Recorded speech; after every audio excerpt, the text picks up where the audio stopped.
अक्षय Shinde encounter प्रकरणामध्ये पुढील सुनावणी 18 नोव्हेंबरला होणार आहे। वकील अमित कटारनवरेंना न्यायाधीशांनी फटकारला आहे।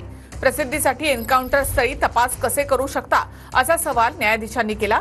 बुलेट शेल पोलिसांना झालेल्या जखमेसंदर्भातील रिपोर्ट पुढच्या सुनावणीमध्ये हवेत असं देखील कोर्टाने म्हटलंय।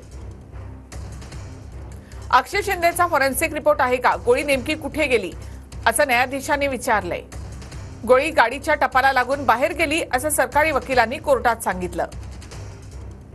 पाणी पिण्यासाठी आरोपीची बेडी काढली का? पाणी पिण्यासाठी काय वापरलं होतं असं कोर्टाने विचारलंय। पाण्याची बॉटल सापडली आहे ज्यातून त्याला पाणी दिलं होतं असं सरकारी वकिलांनी सांगितलं।